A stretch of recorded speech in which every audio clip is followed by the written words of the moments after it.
Welcome back everyone to the Food Innopolis International Symposium 2020, the quest for sustainable food system. And once again, during each session, if there is any question, please feel free to send it to us, the Q&A box. The speakers are willing to answer all the questions at the end of each session. This session is about the algae, mung beans, millet, and the impossible burger, how innovation can kickstart the food, farming, and agriculture economy in your country. Please welcome Mr. John Dutton, the head of Uplink and a member of the Executive Committee of World Economic Forum, Switzerland. Please welcome. Good afternoon. My name is John Dutton. It's a pleasure to be with all of you today. And what we want to do is talk to you a little bit about the World Economic Forum's approach to the global food system, but really hone in on alternative protein and how we can be sourcing diversification of protein and the link really to innovation. My role leading Uplink is to be sourcing innovation across the world and in relation to the Sustainable Development Goals. And together, we think that there's a great opportunity for us to be pursuing innovation in the food system. But let me start really at the high level. And when we look at some of the biggest challenges that we see in the food system, we see that it's a complex system and one that is not going to be solved easily. There's over 700 million people that are in the agricultural sector and that live below the poverty line. We see that somewhere between 20 and 40% of global greenhouse gases are coming from the agri-food sector. That we need to be more efficient, that there's 50% more food that needs to be produced for a global population of 10 billion by 2050, and that currently we have 2 billion people that are suffering from malnutrition. Now, the World Economic Forum takes a very holistic perspective when it comes to how can we approach this. And so it's not just about becoming more efficient, but it's about how can we do so in an inclusive way when it comes to economic and social inclusion, thinking about jobs and thinking about all the different stakeholders involved. How can we do this in a sustainable manner, one that has lessens the environmental impact? How can we be efficient and make sure that we can get to that production that we need to do, but also do so in a way that's both nutritious and healthy? Now, as I said, the food system is complex and increasingly interconnected. There's a lot of different actors, and it means that making wholesale change is not going to be an easy task. From our perspective, there's really three drivers that we think can be helpful in this transformation. One is about digital building blocks, looking at all the new technology that's coming on board that can support us, thinking about advances in sciences, and also looking at how we can reform the physical environment.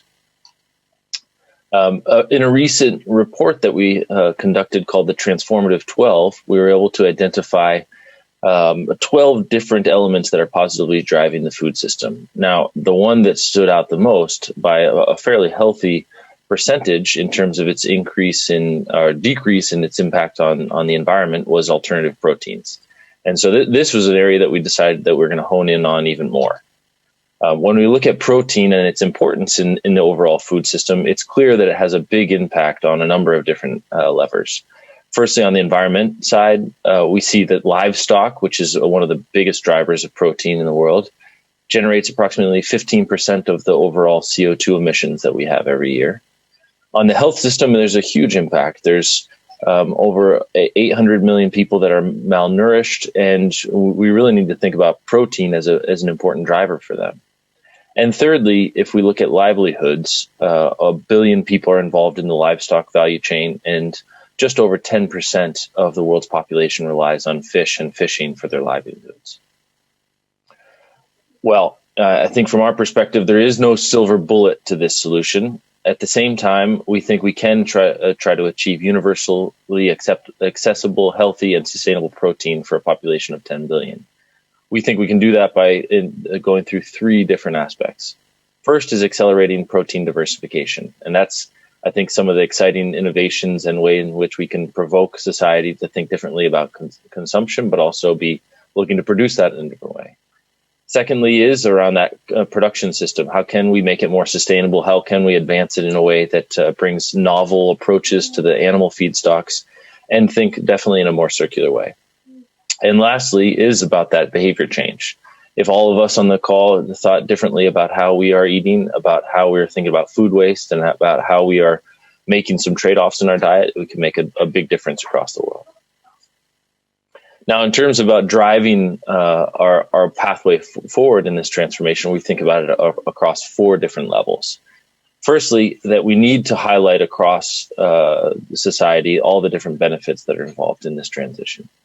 A second one is thinking about cost parity. How do you make the trade-offs much easier for people that have to struggle just to make their living wage?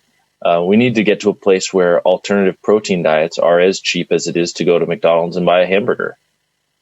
Thirdly, we want to make sure that this is done in an intentional way that isn't one that's trying to be implemented overnight, but has a transition decade, and that we're able to look really deeply into what are the drivers that are making this a really holistic approach for transition.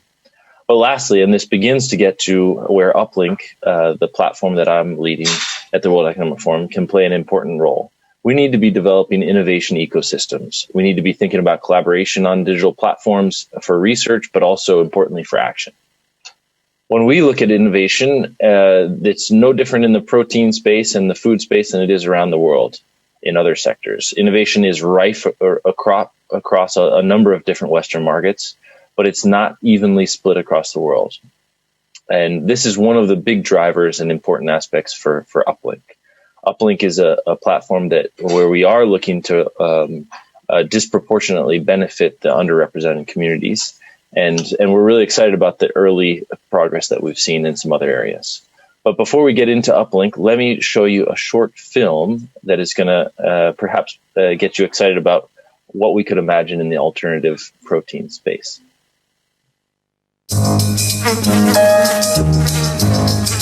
It's not normal that you try and create a high technology company that's farming millions of insects right in the heart of London. But insects are just nature's perfect upcycling machines that create organic, natural protein that we can feed to animals, eventually maybe humans.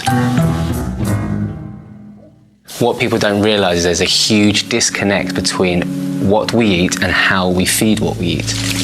All farm fish that we create are dependent upon wild-caught fish to feed them. We feed fish to chickens. All animals need to eat fats and proteins to grow, just like we do. Now, these proteins come from 2 sources traditionally. That's fish meal and soya protein. Now, soya protein is one of the biggest causes of deforestation in the rainforest. And fish meal means that we are dredging our oceans empty of small pelagic fish, which are the base of the global food web. There's only so much rainforest we can cut down. There's only so much oceans that we can actually deplete until we get to a really dangerous pinch point. We have the dual forces of a growing population with an increase in demand for protein. There's a moment in your life where you just think enough is enough and you have to do something about it. So I started Entercycle. We're using black soldier flies.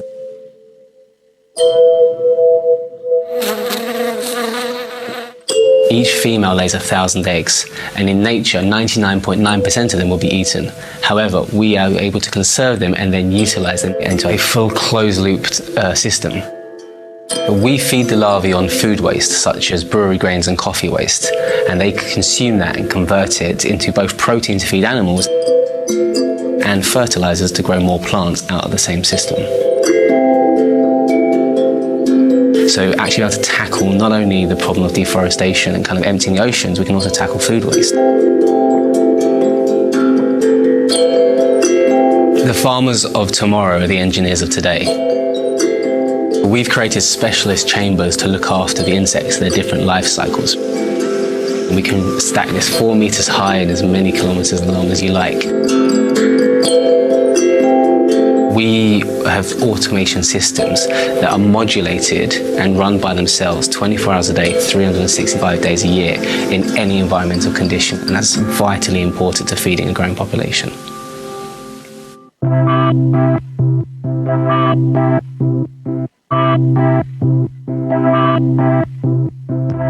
Insects are becoming a trend. the Western diet has to kind of shift and change. And most importantly, it's natural, it's normal, and it's the way that we have to feed the future. We're facing big global challenges. People don't believe that they can make a change, but you really, really can, because you making a change is the only change you can really make. When it times is by 9 billion people, it makes a fundamental difference to the way that we live on this planet.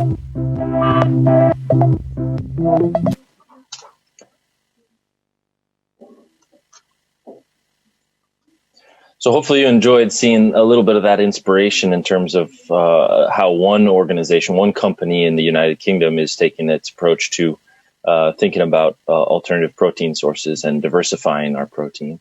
From our side, that's a great example of the types of companies that we're looking to source through Uplink.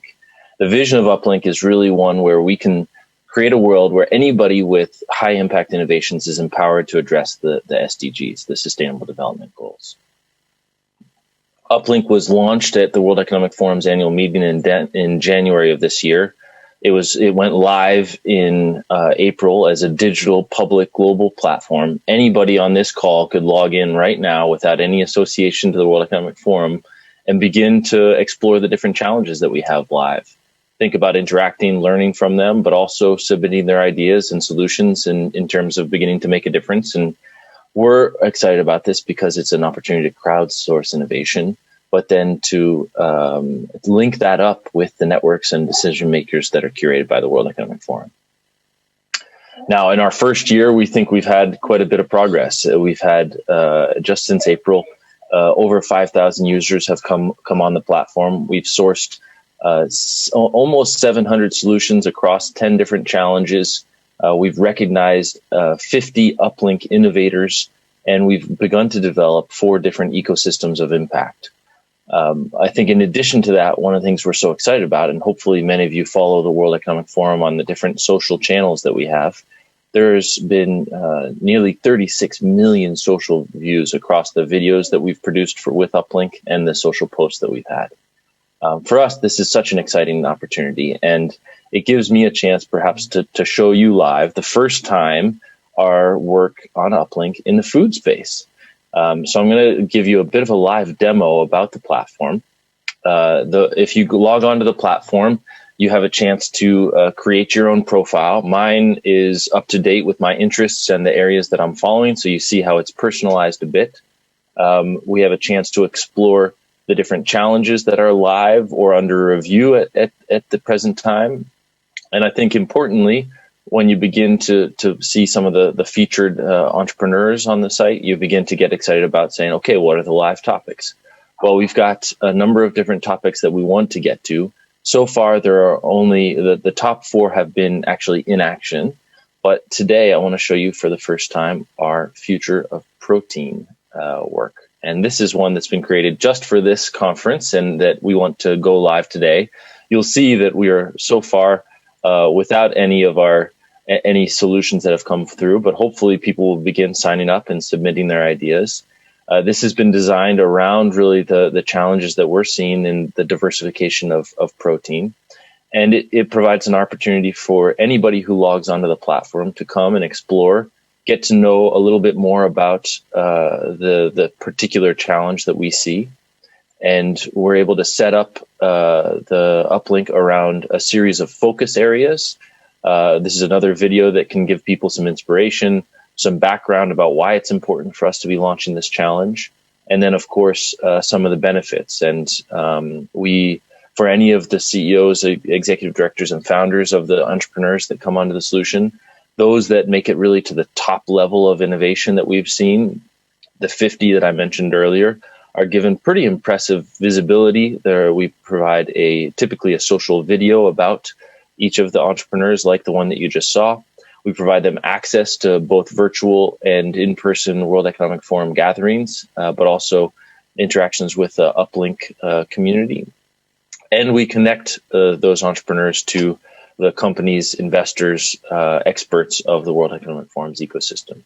In particular, this challenge has mapped out a series of focus areas looking at investment strategies, production efficiencies, technology advancements, and transparency and regulation.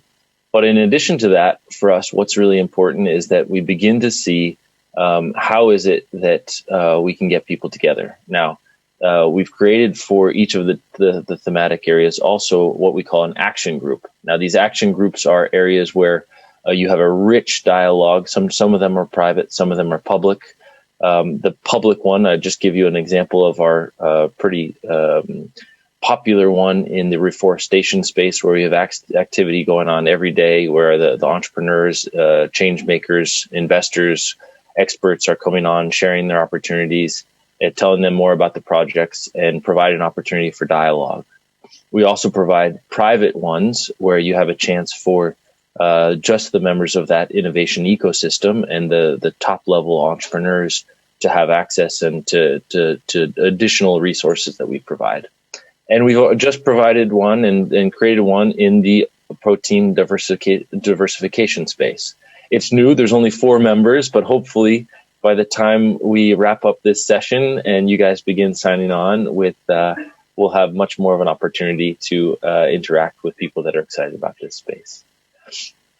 I want to just give you a chance to see how we're looking to highlight those different solutions that come on. Those that you see with a little badge here in the corner are members of our cohort, or the ones that have been shortlisted and provide a bit of a quality check on the solutions that are coming through the platform. And we hope soon that there's going to be a number of solutions that really do hit that food dynamic.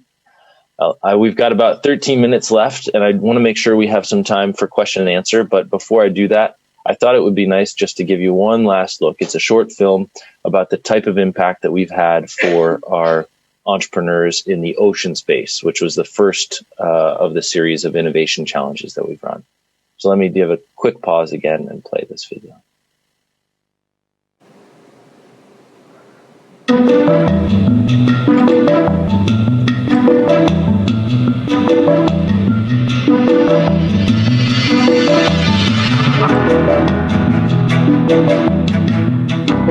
This company that we got connected to through Uplink is from Lebanon. They have the capacity to process the entire island of the Dominican Republic's plastic waste and create new products out of it and be able to pay the community to be sorting and collecting. So we're in the process now through Uplink and through the community that Uplink is helping share with us to figure out how to get the Dominican Republic a recycling system. This spotlighting and the featuring of our project around the world help us to get in touch with people, especially in the UK, who are now able to help us to launch our project there and find more clients to supply the raw material, the plastic raw material that we are collecting.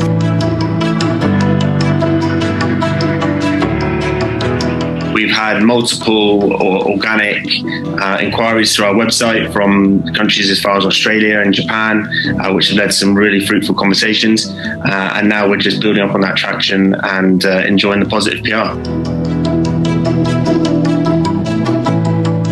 The Prime Minister of Norway actually gave us a video message congratulating us on our achievements, and it's not every day for a small company like Innovo to receive attention from the Prime Minister of Norway.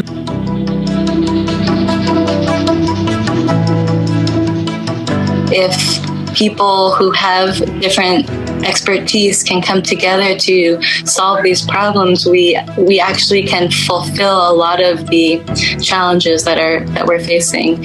You know, I believe the more we band together, the stronger all of us are, and the results sometimes take a long time, but I know that we're all in this together, and it is all happening in the right time.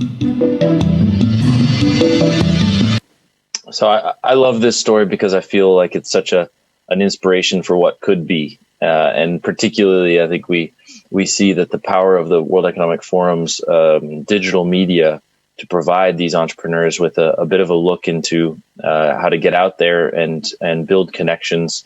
The one from Pinovo, the Norwegian company, shortly after we launched the social video about Pinovo, as he said, that the Prime Minister of Norway reached out to congratulate them with her own social video that went viral. And I think this is part of what we want to do. We want to be able to surface solutions that normally wouldn't have the backing of a Silicon Valley or of some of the big innovation ecosystems around the world, and try to provide them the type of light, connection, and influence to really make progress. And hopefully that's something we can do in the food space. So why don't I stop there and provide an opportunity for us to look at some of the different questions that you're having, and that hopefully this has provoked you to think differently, both about the food system, but as well as how Uplink as a tool can drive innovation in your area. Thank you very much for a very interesting presentation. And we have some questions from the audience. Well, the first question is about the alternative proteins. So, are there any special rules or regulations for alternative protein produced in EU? In the European Union, a very good question. It's not one that I feel that I can come back to, but if you're willing to drop an email to it's john.dutton@WE Forum, I'd be happy to connect you with our colleagues who could help you answer that question. I think the regulation has been fairly open for this. I think certainly from what I've heard, there's a big part of the population around the world that is consuming alternative protein sources. And hopefully that's something that opens up and becomes more, let's say, socially accepted also in the West. Okay. And now we have one more question. Is there a difference in sustainable innovation path appropriate for the developed and developing worlds? And in your opinions, for a country such as Thailand to proceed with food sustainability, where might be the best area to begin with? One of the things that we've felt is so important about looking at the innovation ecosystem is certainly about making sure that we're designing it in a really holistic way. And when you think about each country, it is going to be different. It is going to have a bit, as you said, between developed and developing countries, we're going to take a different approach. But our where we're going to start is with looking at the challenge with the relevant players in the market. We've already had some initial ideas with some of the private sector in the food space, as well as begun to make inquiries with the public sector. And we've seen interest from the Thai government in working with the World Economic Forum on the general food system space. And we hope that that's something that can germinate into a more full examination of seeing how innovation can play an important role. And we'd love it if Uplink is a part of that solution. Well, thank you very much, Mr. Dutton, for giving us some of your time to become a part of Food Innopolis International Symposium 2020. And before we move to the next session, let's have a short break before we come back to the session of the World Innovation Cafe, Innovation and Entrepreneurship. Stay tuned.